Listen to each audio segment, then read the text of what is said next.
لا هو أندر من الماس ولا أقوى من الحديد، ومع ذلك قدر يغير مصير حضارات كاملة. شكله جميل بس وراه حكايات دم وانهيار حضارات وازدهار حضارات تانية. المعدن اللي خلى ملوك ينهبوا بلاد وجيوش تنهار واقتصاد دول يتغير. من مقابر الفراعنة لحد النهاردة هنفتح كتاب الذهب صفحة ورا صفحة ونشوف ازاي المعدن اللي ما بيصديش حكم العالم لآلاف السنين. أول محطة عندنا مع الفراعنة المصري القديم.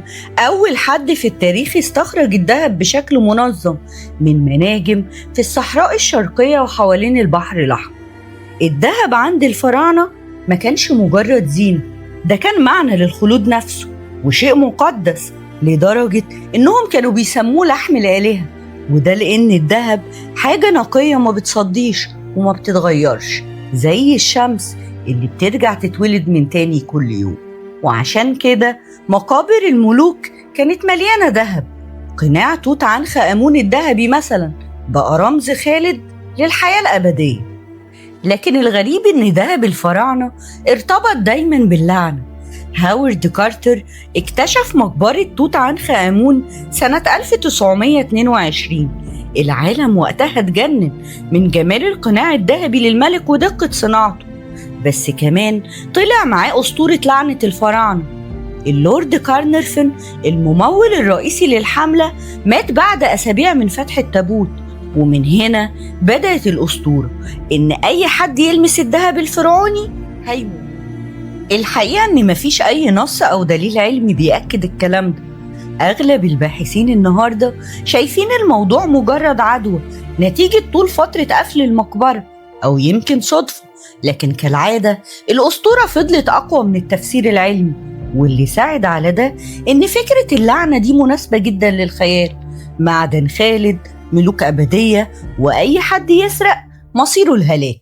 حدوتة ينفع فعلا تغطي على الحقيقة. بعد 2000 سنة من الفراعنة نروح لقارة تانية.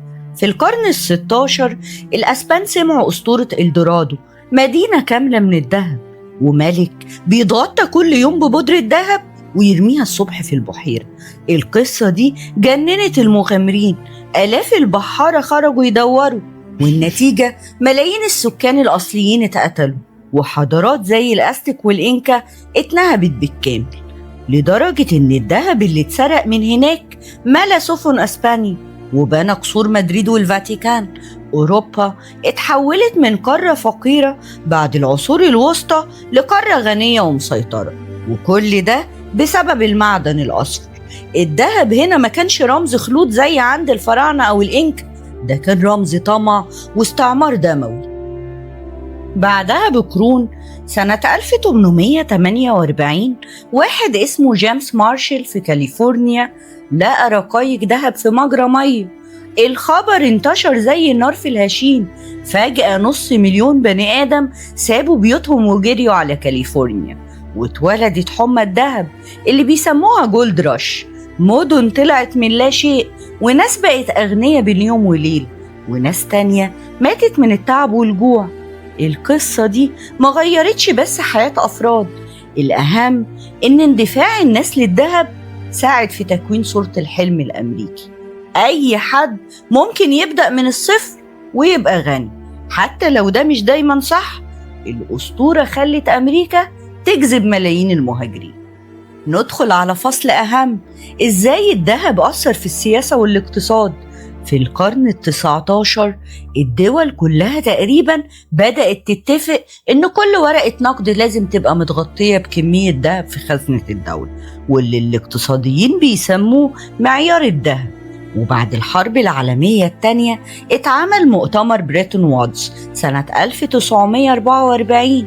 الدول وقتها اتفقت إن تقييم الدولار يتربط بالذهب عند $35 للأونصة، أما تسعير باقي عملات الدول يرتبط بالدولار. يعني أمريكا مسكت مفاتيح الاقتصاد العالمي من اللحظة دي. لكن مع الوقت أمريكا خلفت الاتفاق وبدأت تطبع دولارات أكتر من الذهب اللي يغطيه. لما الموضوع ده اتعرف الضغط زاد من دول كتير زي فرنسا، اللي بدأت تطالب بتحويل دولاراتها لذهب. وهنا جه القرار الصادم في 15 أغسطس سنة 1971. الرئيس الأمريكي ريتشارد نيكسون طلع في خطاب وقال من النهاردة الدولار مش هيتحول لذهب. القرار ده اتسمى نيكسون شوك، ومن بعدها العالم كله اتغير والدولار بقى عملة بلا غطاء. We must protect the position of the American dollar as a pillar of monetary stability around the world. In the past 7 years, there's been an average of one international monetary crisis every year. Now, who gains from these crises? Not the working man, not the investor, not the real producers of wealth. The gainers are the international money speculators. Because they thrive on crises, they help to create them. In recent weeks, the speculators have been waging an all-out war on the American dollar. The strength of a nation's currency is based on the strength of that nation's economy. And the American economy is by far the strongest in the world.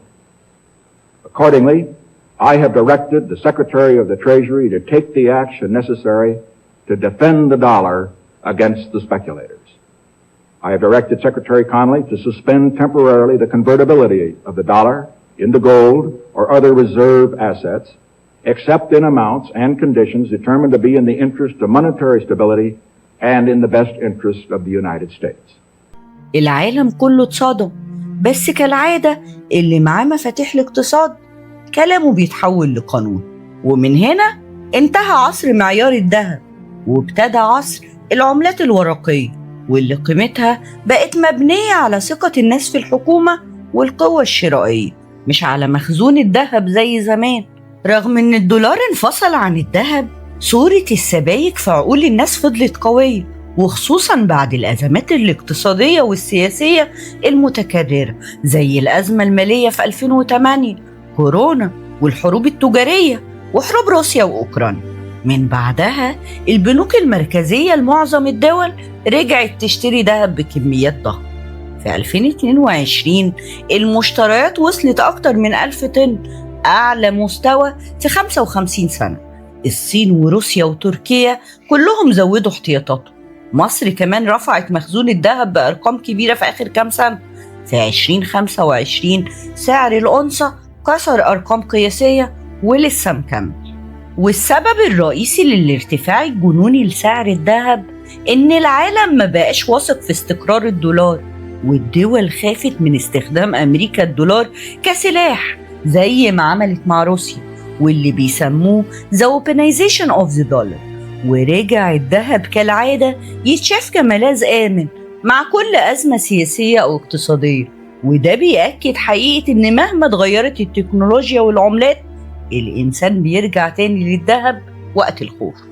الذهب مش مجرد معدن، ده حكاية عن الخلود عند الفراعنة، عن جشع الأسبان وهم بيدوروا على مدينة خيالية، عن مهاجرين في كاليفورنيا بيجروا ورا حلم الثروة، وعن رؤساء أمريكا اللي قلبوا الاقتصاد العالمي بقرار واحد. بس السؤال اللي ما نعرفلوش إجابة، في زمن الذكاء الاصطناعي والعملات الرقمية، هل هيفضل الذهب ملك العروش الاقتصادية، ولا في قوة جديدة هتسرق منه التاج؟ اللي نعرفه لحد النهاردة إن الذهب لسه بيحكم عقولنا زي ما حكم حضارات قبلنا. لو حابين المحتوى اللي بنقدمه ياريت تتابعونا، وما تنسوش تعملوا لايك وشير وسبسكرايب علشان توصلكم كل الحلقات الجديدة. كان معاكم حدوتة.